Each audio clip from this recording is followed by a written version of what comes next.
Hello viewers, నేను Rohan. Welcome to social post.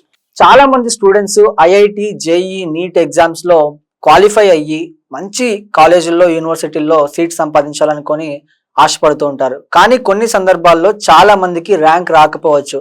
మరి ఆ ర్యాంక్ రాకపోవడానికి గల కారణాలు ఏంటి? స్టూడెంట్స్ ఎక్కువగా చేస్తున్నటువంటి తప్పులేంటి?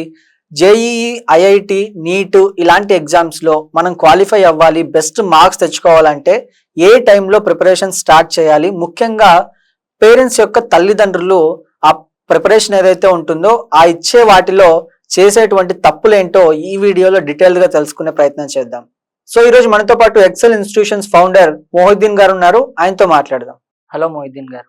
హలో. సో న్యూమరికల్ ప్రాబ్లమ్స్ గురించి మాట్లాడుకుంటే వాటిని సాల్వ్ చేయడానికి స్టూడెంట్స్ మెయిన్ గా చేసే తప్పులు ఏంటండి? ఈ న్యూమరికల్ క్వశ్చన్స్ ఇప్పుడు మనం 10th వరకు ఏం చూస్తాం అంటేనండి, ఫిజిక్స్ లో థియరీ ఎక్కువ చూస్తాం. అంటే ఈ ల్యాబ్ యాక్టివిటీస్ థియరీ ఎక్కువ ఉంటది. ఒక్కసారిగా ఇంటర్మీడియట్కి వెళ్ళినప్పుడు న్యూమరికల్స్ పెరిగిపోతాయి. సో వాడు ఏమనుకుంటాడు, ఈ న్యూమరికల్స్ అన్ని మన వల్ల కావట్లేదు అనుకుంటాడు. ఈ న్యూమరికల్స్ లో చేసే ఫస్ట్ తప్పు అండి యూనిట్స్ అండి. చిన్న చిన్న యూనిట్స్. వాడు ఏం చేస్తాడు, క్వశ్చన్ లో ఒక డేటా ఇచ్చినప్పుడు ఒక డిఫరెంట్ యూనిట్స్ ఉంటాయండి. ఇప్పుడు సిజిఎస్ యూనిట్స్ అని, ఎంకేఎస్ యూనిట్స్. ఇప్పుడు మన లెంత్ ఉందండి, ఈ టేబుల్ ఎంత లెంత్ అని అడిగాను అనుకోండి, ఒక 1 మీటర్ అని చెప్తాం. అదే ఒక ఈ రిమోట్ లెంత్ ఎంత అంటే సెంటీమీటర్స్ లో చెప్తాం, ఒక 10 సెంటీమీటర్లు అంటాం. వాడు అదే చేస్తాడండి. అలా మనం ఊరికే లెంత్ గురించి మాట్లాడుతున్నాం. మన ఫిజిక్స్ కి వచ్చినప్పుడు చాలా ఉంటాయి, ప్రెషర్, ఫోర్స్, మూమెంటం, అలా చాలా ఉంటాయి. ప్రతిదీ యూనిట్స్ డిఫరెంట్ ఉంటాయి. ఈ 10 సెంటీమీటర్స్ 10 మీటర్స్ ఒకటేనా? ఒకటి కాదు. 10 మీటర్స్ అంటే ఆల్మోస్ట్ ఈ రూమ్ దాటుద్ది లెంత్. 10 సెంటీమీటర్స్ అంటే ఆ రిమోట్ అంతా. అలానే మీరేం చేయాలి, క్వశ్చన్ చేసి సాల్వ్ చేసేటప్పుడు ప్రతి యూనిట్స్ కరెక్ట్ గా ఉన్నాయా లేవా, అన్ని మనకు కావాల్సిన సిస్టమ్ అన్ని ఒకే సిస్టమ్ లో ఉన్నాయా లేవా అది చూసుకోవాలి. అది చూసుకున్నాక స్టార్ట్ చేయాలి. తర్వాత చేసే తప్పులు ఏంటంటే, మ్యాథ్స్ స్ట్రాంగ్ ఉండదు. 10th వరకు వాళ్ళు ఏం చేస్తారు, ఫౌండేషన్ ఉండదు, మ్యాథ్స్ స్ట్రాంగ్ ఉండదు. దానివల్ల ఇక న్యూమరికల్స్ పోతాయి. సో మ్యాథ్స్ స్ట్రాంగ్ చేసుకోవాలి. ప్లస్ ఈ యూనిట్స్ సాల్వ్ చేసేటప్పుడు యూనిట్స్ చూసుకోవాలి. స్టెప్ బై స్టెప్ సాల్వ్ చేసుకుంటే ఈజీగా ఫిజిక్స్ ని ఓవర్కమ్ చేయొచ్చు. ప్రతి న్యూమరికల్ ని సాల్వ్ చేయొచ్చు. అంటే జేఈ మెయిన్స్ లో ఒక మంచి ర్యాంక్ రావాలనుకోండి, స్టూడెంట్స్ మీరు అన్నట్టుగా చిన్నప్పటి నుంచి, అంటే ఒక 6వ తరగతి నుంచి చదువుతున్నాడు అని అనుకుందాం, ఆ స్టూడెంట్ యొక్క డైలీ షెడ్యూల్ అనేది ఎలా ఉండాలి? చిన్నప్పటి నుంచి ఇప్పుడు ఒక బాబు 6th క్లాస్ లో ఉన్నాడండి. 6th క్లాస్ నుంచి మనం స్టార్ట్ చేయాలి అనుకున్నాం. ఓకే. పిల్లల్ని ఎంగేజ్ చేయాలండి ఫస్ట్. అంటే మనం యాజ్ ఎ పేరెంట్ పిల్లలు ఏ టైంలో ఏం చేస్తున్నారు, మీరు కనుక పిల్లలకి టైం ఇస్తే, అంటే మీరు ఏం ఎంగేజ్ చేయకపోతే ఏమవుతుంది, ఇంకో ఫ్రెండ్ వస్తాడు, అరే పదరా బయట తిరుగుదాం అంటాడు. అది కామన్. సో వాళ్ళు ఏం చేస్తారు, ఒక సైకిల్ తీసుకుని బయటికి వెళ్ళడము, లేదా బైక్ తీసుకుని బయటికి వెళ్ళడము. ఇప్పుడు 9th క్లాస్ 10th క్లాస్ లోనే బైక్స్ తీసుకుని స్టంట్స్ చేస్తున్నారు. ఇంటర్మీడియట్ లో స్టంట్స్ చేస్తున్నారు. ఈ స్టంట్స్ చేయడానికి టైం మీరు ఇచ్చారు, పేరెంటే ఇచ్చాడు. మీరేం చేయాలి, 6th స్కూల్ అయిపోయింది, 4 o'clock కి స్కూల్ అయిపోయింది, 4 to 4 o'clock ఇంటికి వచ్చాడు, ఫ్రెష్ అప్ అయ్యాడు, 5 o'clock కి ఫ్రీ అయిపోయాడు. మీరు ప్లాన్ చేయండి, 5 o'clock కి స్విమ్మింగ్ వెళ్ళాలి, లేదా 4 o'clock కి స్విమ్మింగ్ వెళ్ళాలి. సీదా స్కూల్ నుంచి స్విమ్మింగ్ అనేది మంచి ఫిజికల్ యాక్టివిటీ. వాడు గ్రోత్ బాగుంటది, వాడు స్టామినా పెరుగుద్ది. ఆ ఫిజికల్ యాక్టివిటీ అయిపోయింది. 4:30కి ఇంటికి వచ్చాడు, ఫ్రెష్ అప్ అయ్యాడు, 5 అయిపోయింది. 5 తర్వాత ఒక ట్యూషన్, ఐఐటి ఫౌండేషన్ క్లాస్ కి వేయండి. 2 hours చాలు. 5 to 7 ఇంటికి వచ్చాడు, 7 o'clock కి స్కూల్ వర్క్స్ ఉంటాయి, చేసుకున్నాడు, 8 అయిపోయింది. కాసేపు పేరెంట్స్ అందరు కలిసి కూర్చోండి, భోజనం చేయండి, అందరు కలిసి భోజనం చేయండి, పిల్లలతో కూర్చోండి, మాట్లాడండి. 8 o'clock అయిపోయింది, తిన్నారు, ఒక 9 o'clock వరకు పడుకోవాలి. అంటే వాడు షెడ్యూల్లో ప్రతి అవర్ లో వాడు ఏం చేస్తున్నాడు అనేది ఒకటి మానిటరింగ్ చేయండి. మీరు ఏ రోజైతే మానిటరింగ్ స్టాప్ చేస్తారో, ఇంకోటి స్కూల్కి వెళ్ళాడు, వచ్చాడు, మీరేం కూర్చోబెట్టి క్వశ్చన్స్ అడగద్దు. నాన్న ఇవాళ ఏం చేసావు, 10 నిమిషాలు ఏం చదువుకున్నావు, నువ్వు ట్యూషన్కి వెళ్ళావు కదా, ఇవాళ ఏం చెప్పారు, ఏం చదువుకున్నావు, ఒక్క క్వశ్చన్ అడగండి. మీరు ఏదో వాడిని పిలిచేసి ఎగ్జామ్ రాయక్కర్లేదు, వాడు ఏదో పెద్ద ఎగ్జామ్స్ కండక్ట్ చేయక్కర్లేదు. వాడు ఏం చేస్తున్నాడు మీరు అడగడం స్టార్ట్ చేసినప్పుడు వాడేంటి, అమ్మ పేరెంట్ మానిటర్ చేస్తున్నారు అన్నది వస్తుంది. అటెంటివ్ గా ఉంటాడు, మంచి మాటలు చెప్పండి. ఇలా ప్రతి షెడ్యూల్ అంటే ప్రతి అవర్ ఏంటి అన్నది monitoring compulsory. And every day ఒక 1 hour అండి ఏం చేయాలంటే రివిజన్ కి పెట్టుకోవాలి. ఇది మ్యాండేటరీ. ఈ రివిజన్ మీ స్టూడెంట్ కంఫర్ట్. నేనేమంటానంటే మార్నింగ్ ఎర్లీ అవర్ లో పెట్టుకోవాలి.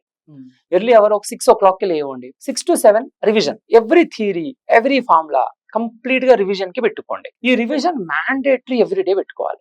అది చిన్నప్పటి నుంచి 6th to ర్యాంక్ కొట్టే వరకు రివిజన్ మ్యాండేటరీగా పెట్టుకోవాలి. ఈ రివిజన్ ఎందుకంటేనండి, రివిజన్ చేసినప్పుడు అన్ని కాన్సెప్ట్స్ క్లియర్ అవుతూ వస్తాయి. న్యూ కాన్సెప్ట్స్ ఈజీగా లర్న్ చేయగలుగుతారు. అండ్ ఇందాక మీరు అడిగారు ఫిజిక్స్ ఎందుకు టఫ్ అవుతుంది. నేను క్లాస్ చెప్తానండి ఫిజిక్స్. రివిజన్ చేసే పిల్లలు, ఎవ్రీడే రివిజన్ చేసే పిల్లలు ప్రతి కాన్సెప్ట్ ని క్యాచ్ చేస్తారు. రివిజన్ చేయని పిల్లలు చేయలేరు. ఎందుకు చేయలేరు అంటే పాత గుర్తుండవు, మనకి కొత్తది నేర్చుకోలేరు. సో ఒక 1 hour రివిజన్ ప్లాన్ చేసుకోండి, ఫిజికల్ యాక్టివిటీస్ ప్లాన్ చేసుకోండి, అండ్ ప్రతి టైం అంటే కాస్త టైం పిల్లలతో స్పెండ్ చేయండి. వాళ్ళు ఏం చేస్తున్నారో మానిటర్ చేయండి. ఓకే. సో యావరేజ్ స్టూడెంట్స్ ఉంటారు కొంతమంది. అవునండి. చిన్నప్పటి నుంచి ఉంటది. అది మన వాళ్ళు సిస్టమ్ చేసుకుని ఫస్ట్ బెంచ్ లో కూర్చోవాలి, మిడిల్ లో యావరేజ్ వాళ్ళు, బ్యాక్ బెంచర్స్ బ్యాక్ లో కూర్చోబెడతారు. అది మన సిస్టమ్ క్రియేట్ చేసి పెట్టాము. సో ఒక యావరేజ్ స్టూడెంట్ కూడా జేఈఈ, ఐఐటి, నీట్ ఇట్లాంటి గోల్ ఏదైతే ఉంటుందో అది క్రాక్ చేయాలన్న గోల్, ఆ గోల్ సెట్ చేసుకోవచ్చా? ఒకవేళ చేసుకుంటే ఎలా ప్రాక్టీస్ చేయాలి? ఒక మంచి క్వశ్చన్ అండి. అంటే యావరేజ్ స్టూడెంట్, మా బాబు యావరేజ్ గా చదువుతాడు, నేను ఐఐటి ఫౌండేషన్ కి వెళ్ళొచ్చా? అసలు మా బాబు ఐఐటిలో మెయిన్స్ లో ర్యాంక్ కొట్టగలడా? ఇది కామన్ క్వశ్చన్ ఉంటుందండి. ఇప్పుడు బాగా చదివే, ఇప్పుడు రేపు ఎగ్జామ్ అండి, ఇప్పుడు 10 hours ఎగ్జామ్ ముందు కంటే 10 hours ఎవ్రీడే 1 hour చదివే పిల్లలు బెటర్ గా పెర్ఫామ్ చేస్తారు. ఇప్పుడు కొంతమంది బాగా చదువుతారు పిల్లలు, అంటే బై డిఫాల్ట్ ఉంటారు వాళ్ళు. ఎలా అంటే ఒక మన క్లాస్ చెప్తున్నప్పుడు కూడా అబ్జర్వ్ చేస్తూ ఉంటాం. కొంతమంది ఐక్యూ ఫాస్ట్ ఉంటది, అంటే వాళ్ళు గ్రాస్పింగ్ ఎక్కువ ఉంటది. కొంతమంది కొద్దిగా స్లోగా ఉంటారు. టైం పెట్టుకోండి. అంటే మీరు ఏం చేయండి, మీ బాబు కొద్దిగా యావరేజ్ ఉన్నప్పుడు ఒక బాబు నేను 1 hour రివిజన్ చేసుకోమని చెప్పా, ఒక 1 hour 15 minutes పెంచండి. ఎక్కువ పెంచకండి, మరీ 2 hours కూర్చోబెట్టేసి చదివించకండి. కానీ ప్రతి రోజు లెర్నింగ్ ఉండాలి. Everyday consistent learning will give the success. అంతేగాని అది అంటారు కదా, పరిగెత్తి పాలు తాగడం కంటే నుంచి నీళ్ళు తాగడం బెటర్ అని. అంటే మెల్లగా స్లోగా చదువుకుంటూ ఉండాలి. ఎవ్రీడే ఒక 1 hour చదవండి. రేపు ఎగ్జామ్ ఉంది, ఇవాళ నేను నైట్ అంతా కూర్చొని చదువుతా, రేపు ఎగ్జామ్ బాగా రాసేస్తా, అది జరగదు. అది నార్మల్ ఎగ్జామ్స్ తో జరుగుద్ది, థియరీ ఎగ్జామ్స్ తో జరుగుద్ది. ఎందుకంటే ఏముంది, బైహార్ట్ చేసేస్తాడు, పొద్దున్నెళ్ళి రాసేస్తాడు. అది మెయిన్స్, నీట్ ఎగ్జామ్స్ తో జరగదు. మెయిన్స్, నీట్ ఇలాంటి కాంపిటేటివ్ ఎగ్జామ్స్ క్రాక్ చేయాలంటే కన్సిస్టెంట్ లెర్నింగ్ మీద ఫోకస్ ఉండాలి. నేను 2 years నేను రేపు ఎగ్జామ్ ముందు వీక్లీ టెస్ట్లు ఉంటాయి, రేపు సండే ఎగ్జామ్ ఉంది, నేను సాటర్డే కూర్చొని చదివేసి నేను రేపు ర్యాంక్ కొట్టేస్తా, జరగదు.